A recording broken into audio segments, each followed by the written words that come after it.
Bonjour à toutes et à tous. Je suis ravie de vous retrouver et j'espère que vous allez tous très bien malgré les vents contraires qui soufflent actuellement. C'est un été très particulier, je vous avais prévenu que lors de cette pleine lune, nous serions pris en étau, nous, le peuple, représenté par la lune, dans le thème, par un pouvoir tyrannique, à titre collectif ou individuel, qui veut nous amener vers un nouveau monde occulte à marche forcée. Eh bien, cette pleine lune a bien joué sa carte de la révélation, les masques tombent et réveillent le peuple. Nous allons voir aujourd'hui comment va évoluer la situation à l'occasion de la nouvelle lune qui aura lieu le 8 août 2021 à 13h50, heure de Greenwich. Quelles seront les nouvelles énergies qui vont nous accompagner dans ce mois lunaire, à mon sens capital pour l'avenir de chacun de nous. Je vous demande plus que d'habitude de partager cette vidéo à tous, famille, amis, voisins, collègues, car la circulation des informations est essentielle actuellement. N'hésitez pas à me solliciter par mail sur mon site ou en postant des messages sur ma chaîne pour me confier vos impressions. Pour les nouveaux abonnés, je suis Gabrielle, astrologue, cartomancienne et numérologue. Je vous remercie de vous abonner pour recevoir les notifications de ma chaîne et de cliquer sur le pouce en l'air si vous souhaitez valider mon analyse. Sous la vidéo, vous pourrez retrouver mes coordonnées, mail, téléphone et site internet pour me consulter en privé. Donc, la nouvelle lune se produira en Lion sur le degré 16-14 et là, les amis, vous savez que j'affectionne particulièrement la symbolique des choses. Or, le degré 16 des symboles sabiens nous parle de quoi? Je vous le donne en mille, de délivrance. Quel plaisir de lire et relire ce mot et les deux phrases qui lui sont associées qui sont « L'orage terminé, la nature se réjouit sous l'éclat du soleil, le réveil de la vie et de l'amour après une crise majeure ». Alors oui, c'est un début, car premièrement, le degré 16 du lion est le premier degré dévolu à cette délivrance, et deuxièmement, une nouvelle lune initie toujours un début, l'aurore d'une nouvelle situation.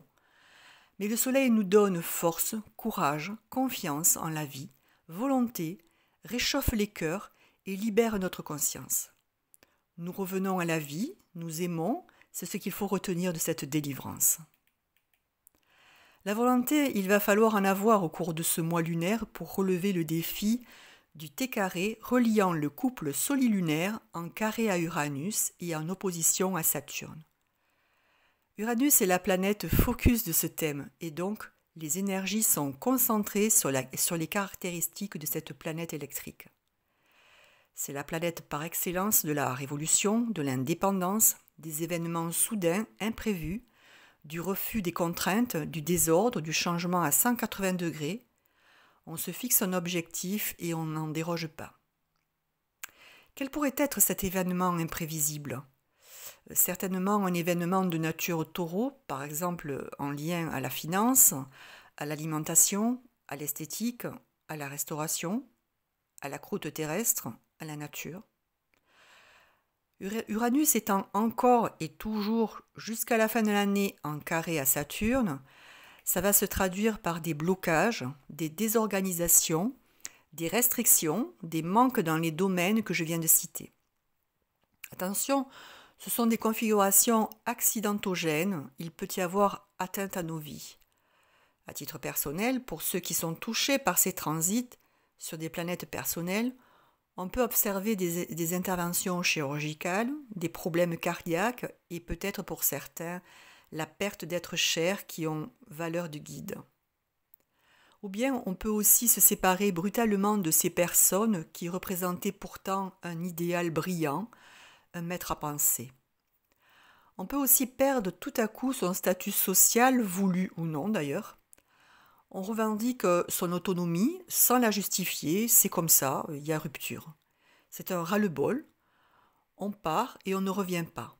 En fait, il y a une situation de crise qui s'est installée et qui a créé des insatisfactions, des problèmes insurmontables et donc on jette son bonnet par-dessus les moulins.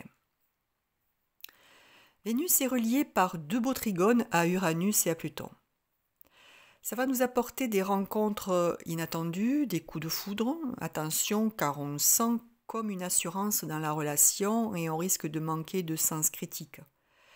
Les relations sous ces aspects sont cachées, peut-être non conventionnelles, du moins on ne les claironne pas. Vénus étant opposée à Neptune, on navigue à vue sur l'océan de nos sentiments, on manque de clarté. Les erreurs sont possibles, profitons de ces rencontres, mais patientons avant tout engagement. Mercure est opposé à Mars et à un Jupiter revenu en Verseau et donc exalté. Alors là, c'est le transit par excellence des colères, car nos actions, nos déplacements, nos projets, nos études, notre mental s'oppose à des contraintes, des obligations d'ordre juridique, des complications. Là où Mercure ouvre à tous les possibles, à la liberté, les lois de Jupiter amenuisent nos possibilités. Tous ces transits sont énergivores et vont augmenter notre tension nerveuse. Ce thème lunaire manque d'eau. Seul Neptune, pas très bien aspecté, occupe les poissons. Donc, pour passer au mieux ce mois lunaire, rapprochez-vous de l'eau, sous toutes ses formes. Si vous êtes en vacances, usez et abusez des bains dans la mer, l'océan, les lacs, les étangs. Buvez beaucoup d'eau, faites des bains de sel dans vos baignoires, éloignez-vous du stress des villes autant que possible. En conclusion, vous allez me dire, avec ce thème tendu, où est la délivrance ? Eh bien, elle est justement là, dans ces tensions, ces fractures, ces étincelles, ces luttes. Le changement entamé, là, est irréversible. C'est ça la délivrance. Les signes particulièrement concernés par cette nouvelle lune seront bien évidemment encore les lions et les verseaux, mais aussi les vierges et les taureaux, deuxième décan. Bien sûr, je précise encore que si vous avez une planète ou un axe qui transite le couple solilunaire ou une planète personnelle, vous serez aussi impacté par cette analyse. En numérologie, lorsqu'on ajoute tous les chiffres pour le 8 août 2021, soit 8 plus 8 plus 2 plus 2 plus 1, on obtient 21 et 2 plus 1 fait 3. Là encore, en numérologie, on change enfin d'énergie. Nous avons 2 fois le 8, donc 2 fois la lame de la justice. Lorsqu'on les ajoute, on obtient 16, donc la lame de la tour, pour au final obtenir le 3, soit l'impératrice, mais pas en passant par le 12, le pendu, mais en passant par le 21, le monde, ce qui change tout. Tout d'abord, la justice. Elle nous parle d'un équilibre à trouver entre le pouvoir et la spiritualité. Le 8 se répétant, il va falloir s'y contraindre. Justice va être rendue, ordonnée. Le 16 représenté par la tour nous parle de déséquilibre, de changements inattendus, quelquefois traumatisants, mais aussi de révélation, d'une libération de l'oppression, de la chute d'un pouvoir. Nous arrivons au 3 par le 21, et donc grâce à une ouverture totale au monde, le moment est venu pour la nouveauté, achever le cycle désuet, accéder au succès et à un équilibre global. Nous semons la graine d'un nouveau tout. Donc en synthèse, la question se pose, allons-nous assister à des révélations issues de plusieurs procès en cours qui vont déboucher sur des révoltes et sur la chute de certains pouvoirs en place dans le monde ? En tout cas, ça y ressemble. Et le 3 signifie-t-il les 3 mois à attendre pour que la petite graine soit visible à l'œil nu ? Nous l'espérons tous, bien sûr.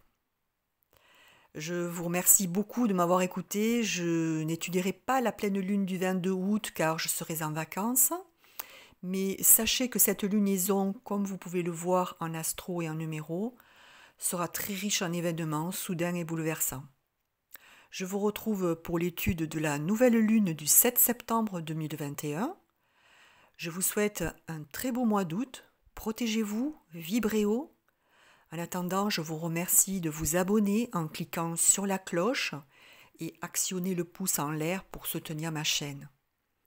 N'hésitez pas à me contacter par mail aveniretsymbole@orange.fr ou à visiter mon site www.aveniretsymbole.fr.